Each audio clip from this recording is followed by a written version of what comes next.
Hi hello ಎಲ್ಲರಿಗೂ ಲಚ್ಚಿ ಕನ್ನಡ ವ್ಲಾಗಿಗೆ ಸ್ವಾಗತ ಸುಸ್ವಾಗತ. ನಾನು ಎಲ್ಲ ನೋಡ್ಕೊಂಡೆಲ್ಲ ಹಾಯ್ ಮಾಡ್ತಾಯಿದ್ದೀನಿ, sorry. Welcome back to my mummy channel. ನನ್ನ ಮಗ ಮಾತಾಡ್ತಾ ಇದ್ದಾನೆ.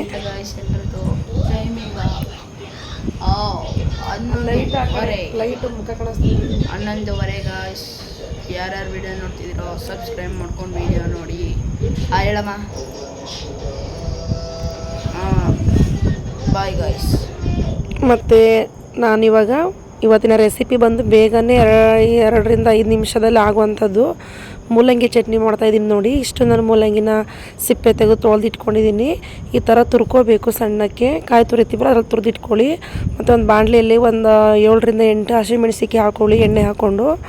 ಮತ್ತು ಒಂದು 6ರಿಂದ 7 ಎಸ್ಲು ಬೆಳ್ಳುಳ್ಳಿ, 1-2 ದೊಡ್ಡದು ಈರುಳ್ಳಿ ಕಟ್ ಮಾಡಿಕೊಂಡು ನೀಟಾಗಿ ಫ್ರೈ ಮಾಡ್ಕೋಬೇಕು. ಅದು ಕಲರ್ ಚೇಂಜ್ ಆಗೋವರೆಗೂ ಚೆನ್ನಾಗಿ ಫ್ರೈ ಮಾಡ್ಕೊಳ್ಳಿ ಫ್ರೆಂಡ್ಸ್.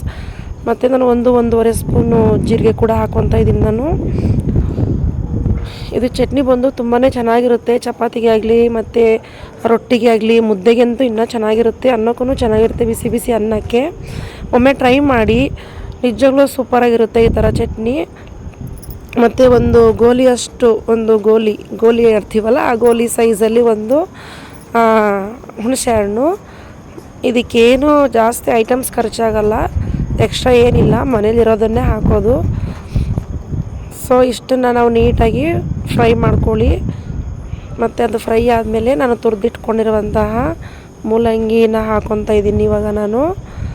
ಆ ಮೂಲಂಗಿ ಯಾವ ರೇಂಜಿಗೆ ಚೇಂಜ್ ಆಗಬೇಕಂತ ಅಂದರೆ, ಒಂದು ಗೋಲ್ಡನ್ ಕಲರ್ ಬರುತ್ತೆ, ಬ್ರೌನ್ ಕಲರ್ ಬರೋವರೆಗೂ ಚೆನ್ನಾಗಿ ಫ್ರೈ ಮಾಡ್ಕೊತೀರಿ. ನಾವು ತುರಿದಿರೋದ್ರಿಂದ ಅದು ಬೇಗನೆ ಫ್ರೈ ಆಗುತ್ತೆ, ಬೆಂದು ಕೂಡ ಹೋಗುತ್ತೆ. 1-2 ನಿಮಿಷ ನೋಡಿ, ಈ ಥರ ಬರುತ್ತೆ, ಈ ಕಲರಲ್ಲಿ ಬರುತ್ತೆ ನೋಡಿ. ನಾನು ನೀರು ಹಾಕಿಲ್ಲ, ಏನೂ ಹಾಕಿಲ್ಲ, ಅದರಲ್ಲೇ ಆಲ್ಮೋಸ್ಟ್ ನೀರಿರುತ್ತೆ, ಅದರಲ್ಲೇ ಚೆನ್ನಾಗಿ ಫ್ರೈ ಆಗುತ್ತೆ. ಸೊ ಎಣ್ಣೆ ಕೂಡ ಹಾಕಿರ್ತೀವಿ ನಾವು. ನೀಟಾಗಿ ನೋಡಿ ಫ್ರೈ ಆಯಿತು. ಇದು ತಣ್ಣಗಾದಮೇಲೆ ನಾವು ಮಿಕ್ಸಿಯಲ್ಲೇ ಹಾಕ್ಕೋಬೇಕು. ಕೊತ್ತಂಬರಿ ಸೊಪ್ಪು ಆ್ಯಡ್ ಮಾಡ್ಕೊಳ್ಳಿ. ನಾನು ಕೊತ್ತಂಬರಿ ಸೊಪ್ಪು ಇರಲಿಲ್ಲ, ಹಾಗಾಗಿ ಹಾಕಿಲ್ಲ. ಮಿಕ್ಸಿಗೆ ಹಾಕ್ಕೊಂಡ್ಮೇಲೆ ನಾನು ತಿರ್ಗಾ ಒಂದು ದೊಡ್ಡದು ಈರುಳ್ಳಿನ ಸಣ್ಣಕ್ಕೆ ಹೆಚ್ಚಿಟ್ಕೊಂಡಿದ್ದೀನಿ. ಅದನ್ನು ನಾನು ಮತ್ತೆ ಒಗ್ಗರಣೆ ಮಾಡ್ಕೊತೀನಿ.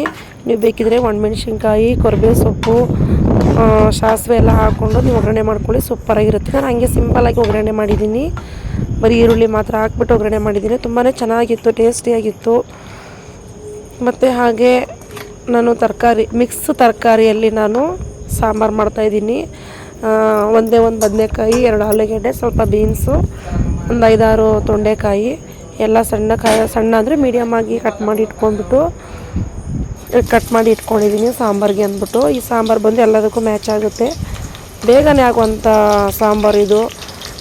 ಏನು ಬೇಳೆ ಬೇಯಿಸಿ ಮಸ್ತು ತಿರ್ಗಾ ಹಾಕೋದು ಅದೆಲ್ಲ ಏನಿಲ್ಲ, ನಾನು ಒಟ್ಟಿಗೆ ಹಾಕ್ಕೊತೀನಿ ನೋಡಿ. ಕುಕ್ಕರಲ್ಲಿ ಎಣ್ಣೆ ಹಾಕ್ಬಿಟ್ಟು ಸಾಸಿವೆ ಮತ್ತು ಈರುಳ್ಳಿ, ಸ್ವಲ್ಪ ಜೀರಿಗೆ ಎಲ್ಲ ಹಾಕ್ಕೊಂಡು ಫ್ರೈ ಆದಮೇಲೆ 2 ಟೊಮೊಟೊ ಸಣ್ಣಕ್ಕೆ ಹಚ್ಕೊಂಡು ಹಾಕ್ತೀನಿ. ಅದು ಕೂಡ ಚೆನ್ನಾಗಿ ಗೊಜ್ಜು ಥರ ಚೆನ್ನಾಗಿ ಫ್ರೈ ಆಗಬೇಕು.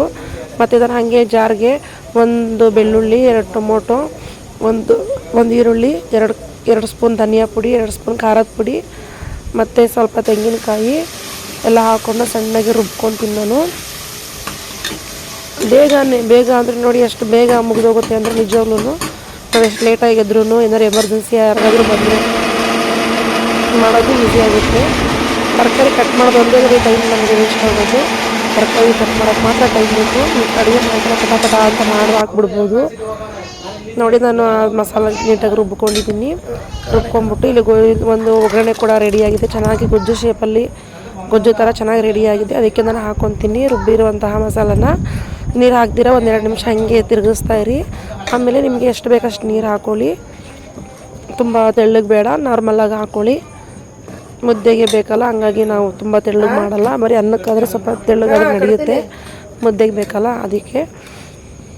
ಮತ್ತು ಇವಾಗ ನೀರು ಹಾಕಾಯಿತು, ತರಕಾರಿ ಕೂಡ ಹಾಕಿದ್ದೀನಿ. ಮತ್ತು ನಾನು 2 ಗ್ಲಾಸಷ್ಟು ನಾನು ತೊಗರಿಬೇಳೆ ಕೂಡ ಹಾಕಿದ್ದೀನಿ, ಚಿಕ್ಕ ಗ್ಲಾಸಲ್ಲಿ, ಟೀ ಕುಡಿಯೋ ಗ್ಲಾಸಲ್ಲಿ. ರುಚಿಗೆ ತಕ್ಕಷ್ಟು ಉಪ್ಪು, ಒಂದು ಮಿಕ್ಸಿಂಗ್ ಕೊಟ್ಬಿಟ್ಟು ವಿಜಿಲ್ ಹಾಕ್ಸೋದಷ್ಟೇ.